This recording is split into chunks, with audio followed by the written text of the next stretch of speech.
Aujourd'hui, je vais vous présenter une idée de business qui est une idée simple, mais une idée lucrative.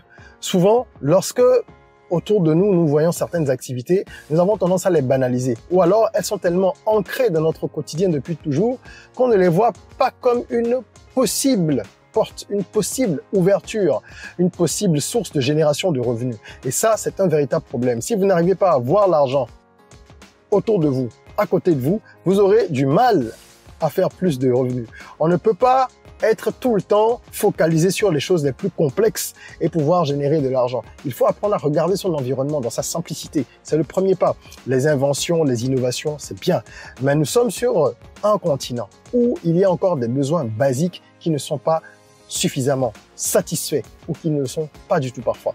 Aujourd'hui, je vais donc partager avec vous une idée de business simple, quelque chose dont tout le monde a besoin, qui ne va pas vous demander un capital extraordinairement élevé et qui va vous générer beaucoup d'argent avec certitude pendant de longues années. Prenez de quoi noter, on en parle tout de suite. Je suis Régis Sezin, entrepreneur multipotentiel, conférencier, formateur et artiste. Je partage avec vous sur cette chaîne du contenu propulsif pour vous aider à rêver, oser et créer. Hello les rocks, j'espère que vous êtes solides.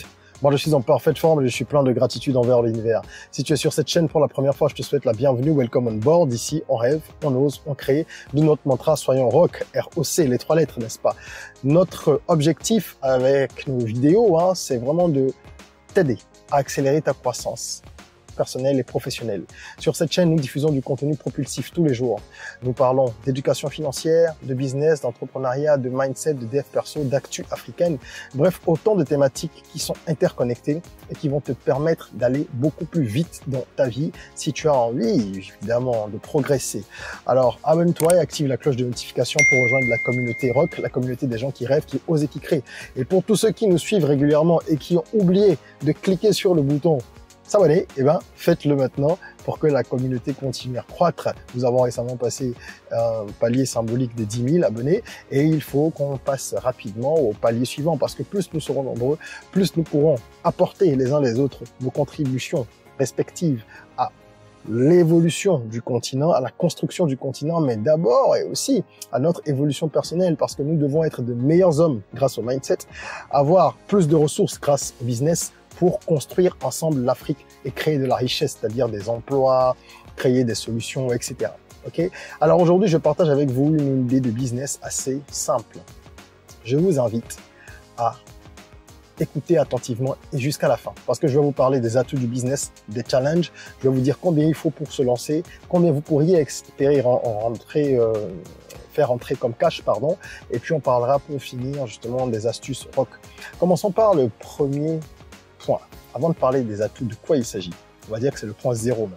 Il s'agit en fait de créer une école primaire, mais pas une école primaire classique et ordinaire. Une école primaire qui aurait pour particularité de se concentrer sur le développement intégral de l'enfant. Vous allez comprendre ce que je veux dire. Le but, c'est vraiment de pouvoir aborder tout ce qui est académique, évidemment, comme savoir, mais également les compétences de vie. C'est ça que nous allons apporter dans cette école. Transmettre aux enfants des compétences que l'école classique ne leur transmet pas habituellement. Et donc la problématique qu'on vient résoudre, elle est simple. On veut permettre aux enfants de bénéficier d'une éducation qui leur donne plus de chance dans la vie. Une éducation qui est en adéquation avec le 21e siècle. Aujourd'hui, vous n'êtes pas sans savoir que l'école telle que nous l'avons connue et telle qu'elle existe encore, malheureusement, dans la plupart des pays africains, elle est caduque. Le système est un système caduque et infertile qui ne permet pas aux gens de s'en sortir. Quelqu'un disait récemment, à quoi servent encore les cours d'histoire-géographie si on peut tout apprendre sur YouTube? C'est peut-être un peu exagéré, mais c'est une façon de voir qui n'est pas erronée. Parce qu'aujourd'hui, le savoir tel qu'on le connaissait, on transmet du savoir, il faut apprendre par cœur, et puis voilà, tu viens, tu recraches sur une feuille, ça n'a pas d'intérêt. Je dis aujourd'hui, mais ça fait des décennies que c'est le cas. Est-ce que les premiers, ceux qui étaient premiers des classes, ont tous réussi brillamment dans la vie, professionnellement et d'un point de vue social, personnel et émotionnel? Bien sûr que non. Et je le dis en précisant ceci, sans fausse modestie, j'ai toujours été un excellent élève. J'ai fini major de promo à l'université dans une école privée où il y avait vraiment un niveau très élevé, et c'était en France, il y avait des gens qui venaient de tous les pays dans cette école privée-là, une grande école. Donc je ne suis pas contre l'éducation, mais je suis en train, enfin l'éducation classique, je suis en train de vous expliquer qu'on peut le faire autrement. Et c'est ce que nous allons donc mettre en place avec notre projet d'école primaire. Pourquoi primaire? On commence par le primaire, c'est plus simple, et le modèle, lorsqu'il sera bien rodé, on va pouvoir étendre ce modèle-là à l'enseignement secondaire. On va créer un collège, un lycée, progressivement. D'accord? Dans notre école, il y aura bien sûr l'enseignement de l'anglais dès le primaire. Donc, c'est une école bilingue. Et on va travailler également au développement, comme je disais, social, émotionnel des enfants. Ça veut dire qu'on va bosser sur un certain nombre de choses. On va également leur enseigner les bases de l'éducation financière. On va parler un peu d'entrepreneuriat. Bien sûr, tout en faisant le programme national, hein, celui qui est imposé par l'éducation nationale. Mais il y aura des ateliers autour des clubs, etc. Donc ça, c'est notre approche. Et pourquoi ça va marcher? Je vais vous dire maintenant quels sont les atouts de ce business-là. Premièrement, il y a une demande croissante pour l'éducation en général, quel que soit le type d'éducation, parce que la croissance en Afrique, vous la connaissez, on est en 3, 4, 5, 6% selon les pays. Et d'ici 2050, il y aura 2,5 milliards d'habitants en Afrique. Donc quasiment le double de la population actuelle, en sachant que il y a une moyenne de 70% de la population africaine déjà aujourd'hui qui a moins de 25 ans.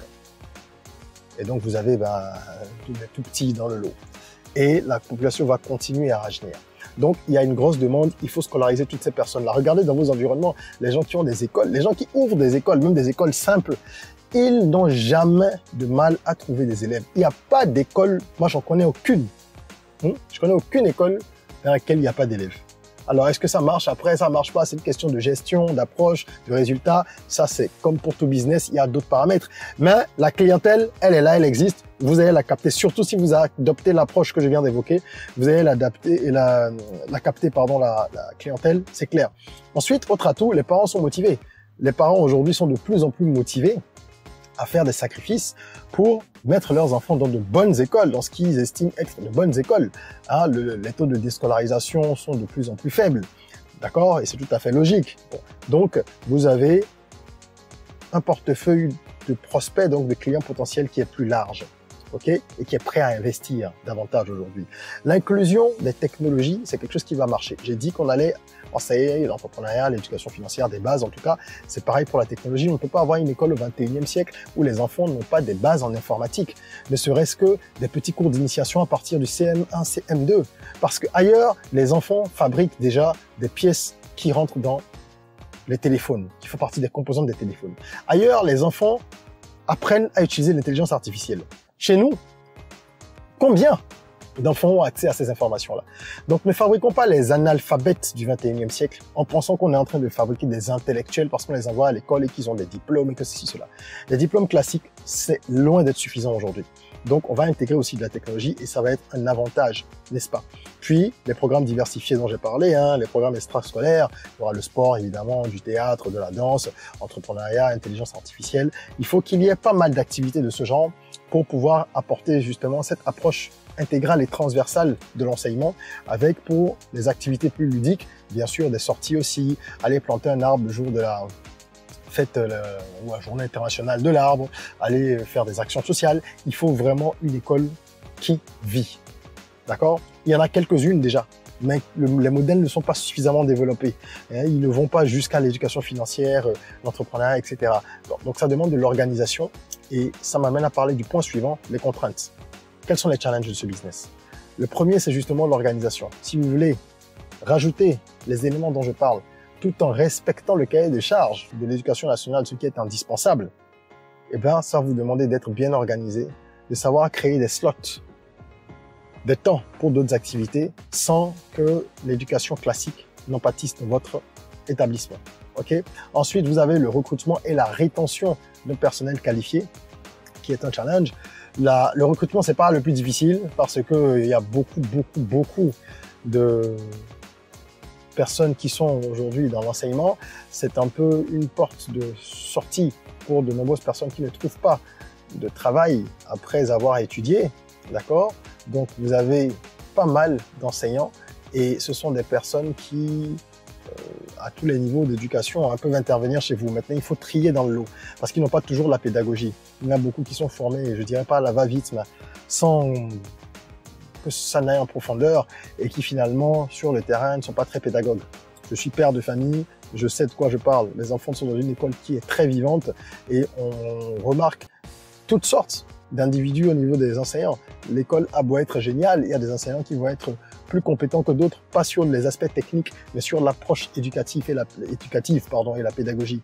Donc, vous devez travailler à faire une bonne sélection pour avoir de bons profils, des gens motivés, des gens qui sont là pour donner le meilleur d'eux-mêmes.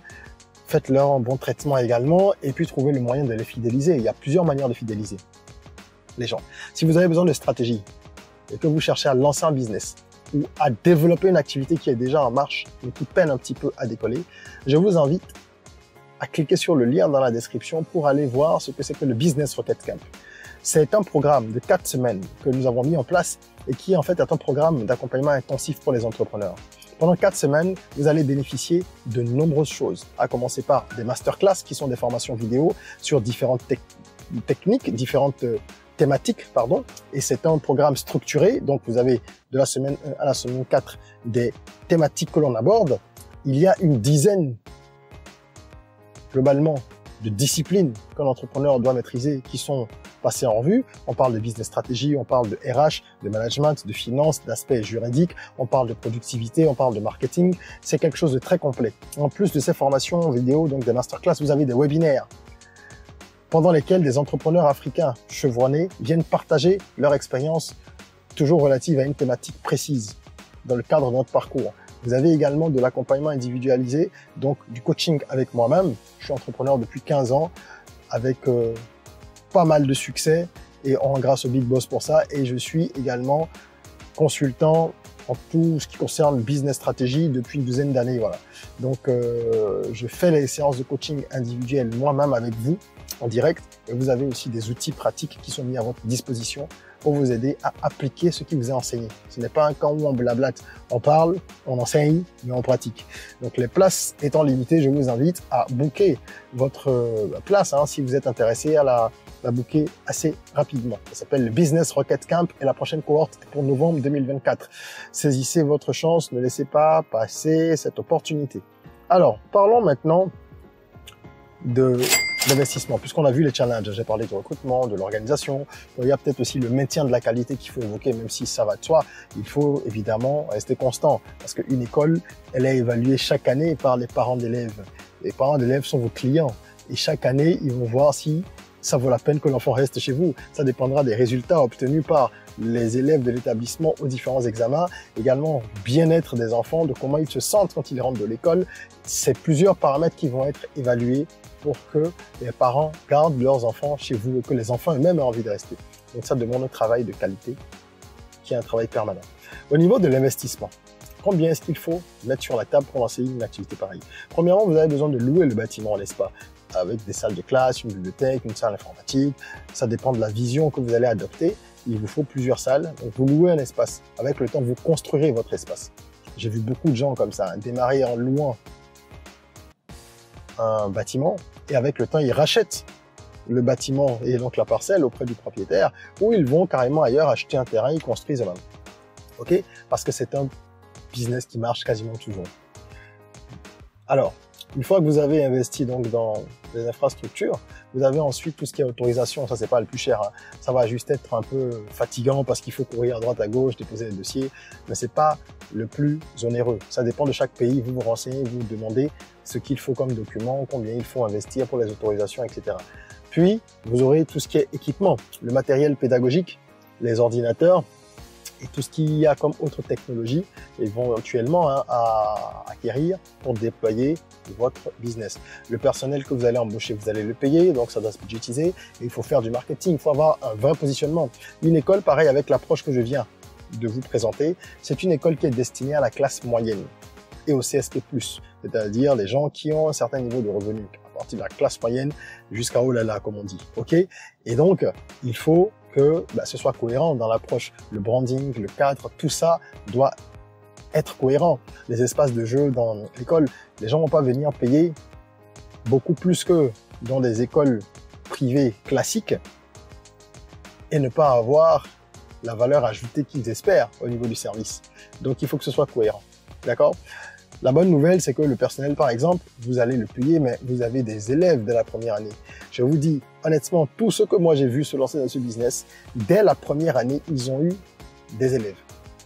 Même s'ils n'en avaient pas encore 1000, ils en ont eu dès le début. Parce que vous communiquez à partir de avril, mars, avril, mai de l'année scolaire en cours ou celle qui précède vous, votre ouverture, vous communiquez, les gens sont au courant, vous en parlez d'abord à vos proches autour de vous, vous faites un peu de bruit, ayez également une page sur les réseaux sociaux où vous allez partager des choses pertinentes, soyez moderne dans votre communication et vous verrez que vous attirez des gens, beaucoup de personnes. Okay? Lorsque je fais le point, vous pouvez lancer une école pareille avec cette approche, avec 5 millions de francs CFA.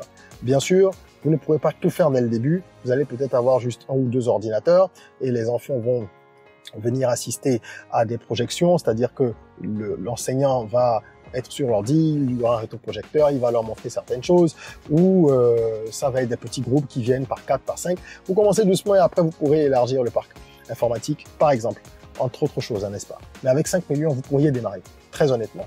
D'accord? Vous faites la location d'un espace modéré, vous ouvrez peut-être 2 ou 3 classes. C'est aussi un système utilisé par beaucoup de gens. Ils vont ouvrir d'abord maternelle et puis peut-être 1 ou 2 classes CP et compagnie. Après, on va rajouter C1, CE2, la deuxième année de l'activité. Après, la troisième année, on rajoute, etc., etc. Et l'expansion se fait progressivement. Donc voilà un petit peu. Je dis avec 5 millions, à partir de 5 millions. C'est une base. Faire le minimum. Si vous en avez plus, vous avez plus de millions, on peut aller beaucoup plus vite et on peut déployer tout ça. Si vous avez envie de mettre ce business en place et que vous avez besoin d'être conseillé, accompagné, vous pouvez nous joindre. Tous nos contacts sont en description et on se fera un plaisir de mettre notre expertise et notre expérience à votre service à travers soit des séances de coaching pour vous aiguiller, ou alors ça peut être en participant au Business Rocket Camp, comme je l'ai dit, où vous pouvez venir solliciter par exemple la rédaction d'un business plan ou une étude de marché, etc. Ça, ce sont des services d'un autre type qui sont dans une autre catégorie. C'est le deuxième palier de services que nous proposons. Et si vous avez des projets d'envergure, que vous voulez vraiment être accompagné de bout en bout par des professionnels, nous sommes disponibles pour vous. Nous intervenons partout en Afrique. Alors, c'est bien beau tout ça, mais combien est-ce qu'on peut gagner? Ce qui vous intéresse. Alors, on va faire une petite estimation très simple. Vous avez les frais de scolarité, bien sûr, qui constituent la source de revenus principale, et les activités complémentaires. Tout ce qui va être extrascolaire, des sorties, tout ça. On va pas vraiment miser là-dessus tout de suite parce que c'est pas de toute façon ce qui rapporte le plus, les activités extrascolaires comme les excursions et tout ça. Tout ce que vous allez faire sur place, les clubs qu'il y a le week-end, samedi peut-être club de théâtre, club de ceci, éducation financière, ce sont des choses que vous devriez intégrer, en tout cas les premières années, et que vous ne devrez pas facturer. Ça doit être inclus dans les frais que payent les parents. Comme ça, vous allez fidéliser les gens, vous allez faire parler de votre école et avec le temps, vous pourrez modifier un peu le business model. Alors, si la première année, vous avez 50 personnes qui payent chacune combien? Eh bien moi, je dirais 600 000. Je me base sur ce que je vois sur le marché en Afrique de l'Ouest. En Afrique, oui, de l'Ouest, majoritairement, oui. Je dirais 600 000 parce que là, on est sur une école privée qui n'est pas, je veux dire, la plus chère, mais c'est quand même déjà du haut de gamme. Ok, c'est déjà un modèle haut de gamme avec tout ce qu'on va intégrer. Donc, 600 000 francs, ça intègre beaucoup de choses. Vous savez, souvent, on vous parle de la scolarité qui va coûter peut-être 450 ou 500 et à côté, on vous dira, il y a une fête à Noël, il faut payer 20 000, il y a telle chose, il y a telle chose. Ce sont des stratégies que les écoles utilisent. C'est ce que vous ferez également. Ok, donc 600 000 par personne avec 50 élèves la première année, ça vous fait 30 millions. 50 élèves, c'est très loin d'être impossible. C'est très réaliste, c'est très modéré comme projection. C'est pas 50 parents, il y a des parents qui mettent 2-3 enfants dans la même école. La deuxième année, si vous passez à 100 élèves, vous avez 60 millions de francs CFA. Le chiffre d'affaires. Ça commence à devenir intéressant. Imaginez donc lorsque vous passez à 300, à 400. Et c'est un business dans lequel vous avez la facilité de lever des fonds auprès d'institutions bancaires, par exemple, ou d'autres types, parce que vous avez des revenus qui sont réguliers, qui sont sûrs. Surtout après 2 ou 3 ans, quand on voit que l'école tourne, vous pouvez pouvoir grandir l'école, aller obtenir un prêt bancaire. Beaucoup le font dans ce domaine-là. Donc, ça reste une activité très, très, très intéressante. Je finirai en vous prodiguant quelques conseils. C'est ce que j'appelle les clés rock. Ces astuces-là qui vont vous permettre de développer ce projet convenablement parce que l'idée à elle seule ne suffit pas. C'est le socle, c'est la fondation, mais à elle seule, elle ne suffit pas. Premièrement, vous devez développer des partenariats stratégique. Moi, j'appelle ça stratégique, mais globalement, ça va être tout ce qui est échange. Moi, je vous conseillerais d'avoir un programme d'échange avec une école dans un autre pays. Ça peut être une école qui est au Bénin, qui est en partenariat avec une école en Côte d'Ivoire, ou une école au Maroc en partenariat avec une école au Mali, etc. Une école qui est au Togo avec une école qui est en Belgique. Et ça ne va pas être des échanges physiques comme en Erasmus, parce que les enfants sont trop jeunes, sont trop petits, mais ça va être des échanges virtuels, d'accord? Des échanges qui se passent en ligne ou dans une salle. Les enfants de votre école sont réunis et ils sont en visio avec des enfants de notre pays, ils échangent sur la culture, les réalités, etc. C'est génialissime, ça crée des liens, ça développe du réseau et ça apporte des touches particulières justement à l'enseignement et à la vision transversale et intégrale que nous prenons avec ce type de projet. Ensuite, bien sûr, l'excellence académique est évidente. Il faut vraiment que sur le programme national en lui-même, vous ayez de très bons résultats. De très très bons résultats, de bons enseignants, une bonne pédagogie et c'est ça qui va faire votre renom au-delà de tout ce qu'il y aura comme activité complémentaire que j'ai évoqué. Les activités complémentaires, ils viennent renforcer le positionnement et ça vous donne une singularité sur le marché. C'est très bien, mais il faut déjà que sur l'académique, le classique, vous ayez également vraiment une bonne réputation. Ensuite, il faut inviter les parents à s'impliquer. Il faut créer un engagement.